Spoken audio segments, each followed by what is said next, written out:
Sejam muito bem-vindos à nossa imersão de hoje. Hoje é dia 25 de abril de 2026. E, olha, eu estou super animada para a nossa missão de hoje. É uma missão daquelas, com certeza. Olá para todo mundo que acompanha a gente. Exato. Nós vamos mergulhar fundo no material do Dan Martell. O foco principal aqui é extrair aquelas pepitas de ouro, sabe? Ajudar empreendedores, profissionais em geral, a pararem de odiar as próprias rotinas. Uhum. E é um tema bem urgente. Demais. E para começar, eu quero propor um contraste visual que as nossas fontes trazem, que é muito poderoso. Imagine a seguinte cena: uma viagem de esqui lá na Suíça. Belo cenário, bom lugar para relaxar. Pois é.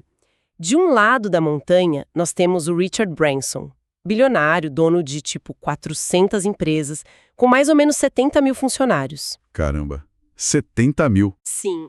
E ele tá ali, esquiando, super relaxado, dando risada, sabe? Totalmente presente no momento. Uhum. Mas aí, do outro lado dessa mesma montanha, temos o Lionel. Ele é dono de uma madeireira pequena, tem 16 funcionários só, Uma estrutura infinitamente menor, né? muito menor. E como é que ele passa a viagem inteira? O tempo todo no teleférico, pendurado no celular, gritando ordens, apagando incêndio, com estresse nas alturas. Isso levanta uma questão importante, porque a pessoa que tem muito menos recursos, que tem menos responsabilidades, de forma assim bem contraintuitiva, é a que está mais sobrecarregada, É a grande pergunta. né? Porque a resposta não é trabalhar mais duro. A resposta é aprender a recomprar o próprio tempo. Exatamente.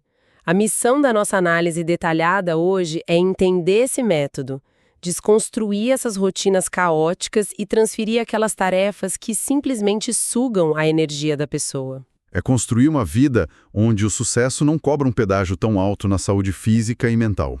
E, bom, a origem desse problema todo é fascinante, porque a história do Dan Martell, o autor, não começa num escritório bonito. Longe disso, é uma origem bem sombria, na verdade. Muito.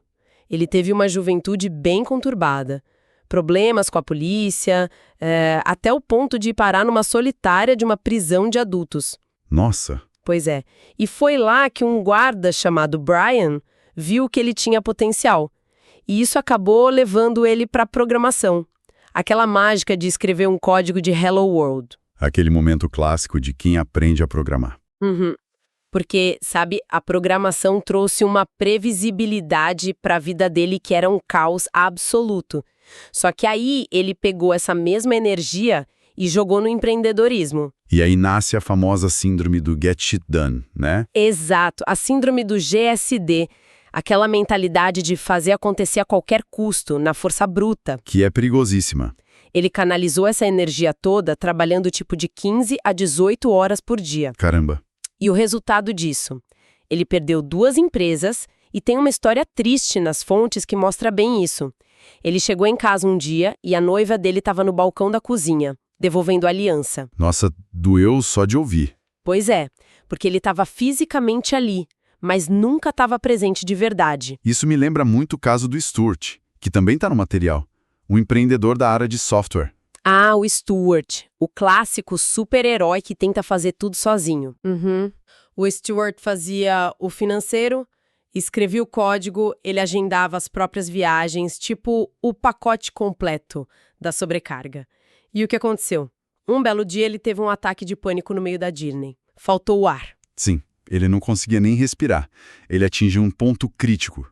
O material chama isso de linha da dor, ou pain line. A linha da dor é um nome bem apropriado. É o ponto exato onde o crescimento de uma empresa passa a significar uma dor insuportável para quem fundou o negócio. Certo, vamos desempacotar isso.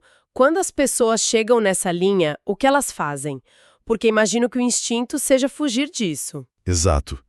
Existem 3 reações principais que as pessoas tomam, muitas vezes de forma inconsciente, para parar a dor. A primeira é vender. Entrar em desespero e passar o negócio pra frente. Isso, vender a qualquer custo.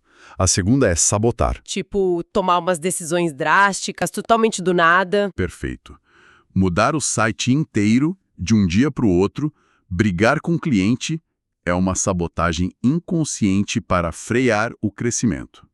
E a terceira é estagnar. Que seria recusar clientes novos, imagino. Sim, A pessoa simplesmente recusa dinheiro novo porque não aguenta mais um e-mail na caixa de entrada. Mas peraí, me tira uma dúvida. O trabalho duro, aquele esforço braçal, isso não é exatamente o que faz o negócio sair do papel lá no começo? Sim. O que é fascinante aqui é justamente esse paradoxo. A força bruta, ela funciona muito bem até um certo ponto. Até onde, mais ou menos? O material sugere que, geralmente, a coisa quebra ali pelos 12 funcionários, ou quando se atinge cerca de 1 milhão em receita. A partir daí, essa mesma força bruta começa a destruir a pessoa. Então precisa de uma mudança de mentalidade urgente, né? E é aí que entra a grande virada de chave do material, o princípio de recompra, o núcleo de toda a metodologia. A premissa é: não contrate pessoas para crescer o negócio, contrate pessoas para recomprar o seu tempo. É uma mudança de perspectiva gigantesca. Sabe, toda vez que eu penso nisso, eu lembro de uma analogia com jardinagem. Tipo, podar uma árvore. Ah, interessante. Porque quando um agricultor corta os galhos menores de uma árvore, não é para diminuir o tamanho dela. É, na verdade, para garantir que toda a seiva vital vá diretamente para os galhos principais. Faz todo sentido. É nesses galhos que os melhores frutos nascem. A gente precisa cortar as tarefas menores para focar a energia onde realmente importa. E a ferramenta prática para saber exatamente o que cortar é a matriz DRP, que as fontes detalham tão bem. Ah, essa matriz é genial. Como ela funciona na prática? Ela divide todas as tarefas da rotina em 2 eixos básicos: energia e dinheiro. Energia no sentido de se a tarefa recarrega ou suga você. E dinheiro se a tarefa gera baixo ou alto valor. Entendi. Isso nos dá 4 quadrantes. O primeiro é a delegação.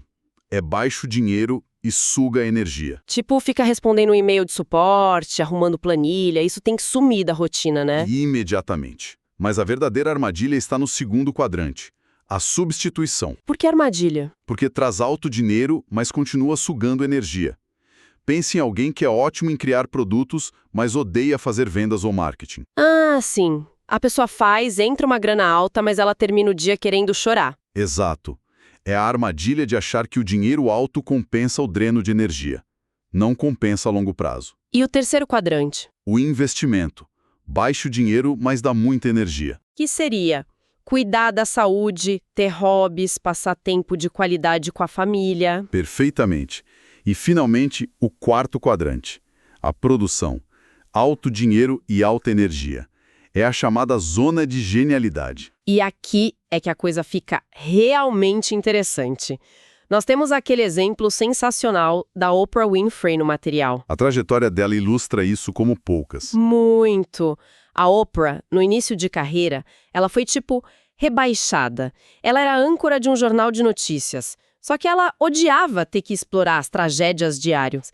Isso sugava toda a energia dela. Ela estava no quadrante errado. Totalmente. Aí colocaram ela num talk show diurno, achando que era um retrocesso. E foi ali que ela encontrou a zona de genialidade dela. E se analisarmos a rotina atual da Oprah, é algo impressionante. Ela acorda umas 7 da manhã, passeia com os cachorros, medita. Bem no quadrante de investimento. Isso, ela prova roupas e faz apenas umas 2 horas de decisões executivas realmente pesadas. 2 horas? Só isso? Só isso.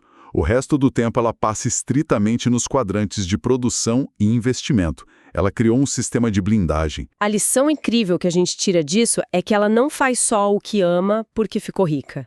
A verdade é que ela ficou rica porque aprendeu a fazer apenas o que ama. Exatamente. Mas claro, isso levanta uma dúvida para quem escuta a gente e não tem os bilhões da Oprah. Como é que uma pessoa comum escapa daquele primeiro quadrante da delegação e aplica tudo isso? Aí nós entramos na matemática da liberdade, o ciclo de recompra, que é auditar, transferir e preencher. O primeiro passo é uma técnica bem pragmática, a auditoria de energia e tempo. A pessoa precisa anotar cada tarefa que faz em intervalos de 15 minutos por umas 2 semanas. Deve dar um trabalho gigante, mas imagino que seja revelador. É chocante, na verdade. Depois, a pessoa pega essa lista e classifica com sinais de dólar, de 1 a 4 cifrões, para marcar o valor da tarefa. E aí entra o código de cores. Verde para o que recarrega as baterias e vermelho para o que drena energia, certo? Sim. E aí nós olhamos para as tarefas vermelhas e entra a grande mágica da taxa de recompra, o buyback rate. É uma fórmula exata para saber se é possível pagar alguém para fazer essas tarefas vermelhas. Como é essa conta? Você pega o ganho anual do negócio e divide por 2.000. 2.000 porque são as horas úteis trabalhadas no ano, né? Isso mesmo. O resultado dessa divisão é o valor da sua hora. Mas não para aí. Você pega o valor da hora e divide por 4. Divide por 4. E por que 4? Porque essa é sua taxa de recompensa focada num ROI, um retorno sobre investimento, de 4 vezes. Se a sua hora vale $100, a sua taxa é $25. Uau! Então qualquer tarefa vermelha que custe menos de $25 por hora, a pessoa deve terceirizar imediatamente. Exato, porque o retorno esperado compensa os erros e a curva de aprendizado da pessoa que vai assumir a tarefa. Mas, sabe, tem um inimigo enorme no meio disso tudo que as fontes apontam muito bem. O perfeccionismo. O perfeccionismo é uma prisão. É a velha desculpa do mas ninguém vai fazer tão bem quanto eu faço. Só que o texto traz uma regra de ouro fantástica. Qual é? 80% feito por outra pessoa é 100% incrivelmente formidável. Nossa, esse é poderoso. Sim, se a pessoa fizer 80% do que você faria, já é ótimo, porque libera o seu tempo para a sua genialidade. Mas por que, mesmo com a matemática provando que funciona, é tão difícil para os empreendedores largarem o osso? Se conectarmos isso com o panorama geral, a gente encontra a raiz psicológica do problema. Sim, a parte da psicologia é muito densa. Tem uma teoria, a teoria da família disfuncional do Steve Blank. Ela sugere que muitos empreendedores de sucesso vêm de infâncias caóticas. Eles cresceram no meio da bagunça, né? Pois é, eles aprendem a sobreviver no caos desde pequenos. Quando eles criam um negócio e as coisas finalmente ficam calmas, organizadas, bate uma crise de abstinência. Caramba, é um vício no caos. Literalmente, eles inconscientemente começam a criar novos problemas só para terem a oportunidade de salvar o dia de novo. É assim que nascem os 5 assassinos do tempo. Vamos falar sobre eles. É como essa autossabotagem se materializa no dia a dia. O primeiro assassino é o procrastinador, o staller. Aquele que trava o progresso. Isso, ele paralisa em decisões grandes que poderiam trazer um crescimento enorme e rápido. Tem a história do Said no material. Ele simplesmente ignorou um e-mail de uma parceria muito lucrativa por 3 semanas. Nossa, 3 semanas. Pelo medo inconsciente de que o crescimento traria uma calmaria que ele não sabe lidar. Exatamente. Aí o segundo assassino é o oposto. É o apressado, o speed demon. Ah, esse é clássico.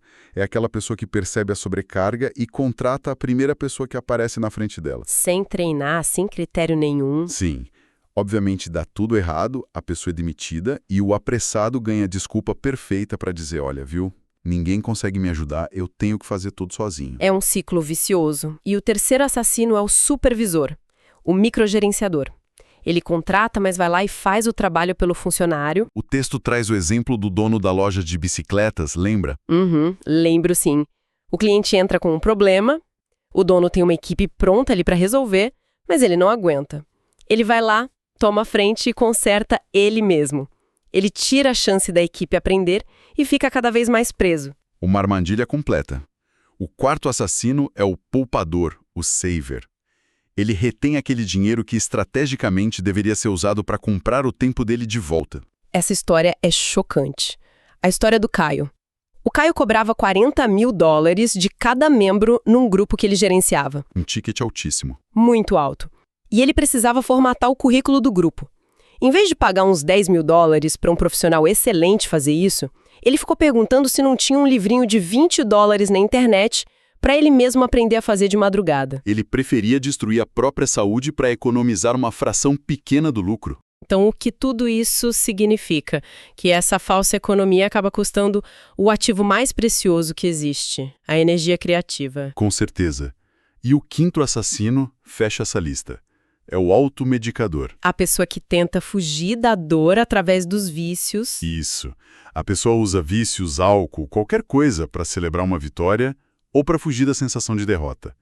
Tem o próprio exemplo do Dan Martell. Na véspera de um trabalho em Yale, né? Exato. Ele ia dar uma palestra, fazer um trabalho importante em Yale e resolveu comemorar se embebedando com saquê na noite anterior. Nossa. Destruiu completamente a produtividade e energia dele para o dia seguinte. Tudo por conta dessa sabotagem de não lidar com a emoção do momento. E a solução para sair desses padrões destrutivos é a evolução final que as fontes propõem. As 3 fases do profissional. O nível 1 é o funcionário. Que é onde a pessoa troca tempo por dinheiro. E olha, mesmo sendo dono do próprio negócio, se a pessoa tem que estar ali fisicamente para a empresa gerar dinheiro, ela é só a funcionária mais maluca da própria empresa. Uma ótima definição. Aí nós temos o nível 2, o empreendedor. Aqui a pessoa já usa a alavancagem. Ela contrata, ela troca dinheiro por tempo. Que já é um baita avanço. Mas o grande objetivo é chegar no nível 3, o construtor de impérios. Onde a pessoa troca dinheiro por mais dinheiro. É o nível da Oprah, do Richard Branson. Mas como alguém sai do nível 2 e sobe para esse nível 3 sem implodir tudo? A ferramenta para isso é a escada de substituição. Ela não deixa você agir no escuro. Ela dita exatamente a ordem de como delegar as coisas, dependendo do que o empreendedor está sentindo no momento. Baseado no sentimento. Isso é muito legal. O primeiro degrau da escada é a administração. Lidar com a agenda, com os e-mails. E o sentimento que avisa que está na hora de delegar isso é sentir-se preso. Exato. Quando a pessoa se sente presa, passa a burocracia adiante. O segundo degrau é a entrega.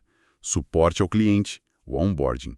E o sentimento aqui é o de estagnação, sentir-se estagnado. Resolvido isso, subimos para o marketing. Tráfego, criar as campanhas.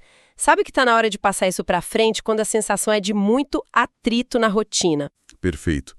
O quarto degrau é vendas, fazer ligações, o acompanhamento. Quando a pessoa consegue delegar as vendas de sucesso, o sentimento que surge é a liberdade. E o último degrau é a liderança. A estratégia e os resultados da empresa. O sentimento aí é o de fluxo, e é nesse estágio que entra o nível 3. E temos uma analogia maravilhosa com o Andy Warhol. A história do Warhol é um ponto altíssimo das fontes. Ele chamava o estúdio dele de The Factory, a fábrica. E não era à toa. Ele tem, 85 mil peças de arte creditadas a ele, né? Sim. E é humanamente impossível alguém produzir tudo isso sozinho, com as próprias mãos. O que ele fez? Ele terceirizou. Ele usou assistentes, ele replicava imagens de domínio público com a técnica dele. Exatamente. Ele comercializou a arte de uma maneira genial e construiu uma máquina. Ele não parou de fazer arte. Ele só se protegeu. Ele ficou focado puramente no quadrante de produção dele. A concepção da ideia e a visão do negócio. Isso. Ele era o cérebro por trás da operação. Incrível! Bom, recapitulando a nossa jornada de hoje, fica muito claro que a solução para a exaustão e a sobrecarga não é trabalhar 15 horas por dia de forma infinita. De jeito nenhum. A força bruta quebra. A chave é ativar o tempo todo o ciclo de auditar o tempo, transferir as tarefas ruins e preencher o espaço com aquilo que traz lucro e energia. O grande objetivo de um negócio é dar liberdade para o seu criador. Com certeza, porque não se constrói uma empresa de 100 milhões executando tarefinhas de $10. É impossível. Não tem como a conta fechar. Olha, antes da gente encerrar, eu queria deixar um pensamento, uma provocação final para o pessoal que nos acompanhou. Por favor. Nós somos ensinados ao longo de anos e anos a focar fanaticamente no produto que estamos vendendo. O aplicativo, o serviço, a comida. Mas, se aplicarmos o princípio de recompra à risca, qual é o verdadeiro produto no fim das contas? Uma excelente reflexão. Sabe, talvez o verdadeiro produto não seja nada daquilo que a empresa embala. Talvez o maior e melhor produto que alguém possa construir na vida seja ter a liberdade absoluta de acordar numa terça-feira à tarde e escolher exatamente o que quer fazer. Uau! Que pensamento perfeito para fechar a nossa imersão de hoje. Agradeço imensamente a companhia de todos vocês que estiveram com a gente nessa análise detalhada. O convite está super aberto para a nossa próxima imersão. Até lá! Até a próxima, um grande abraço.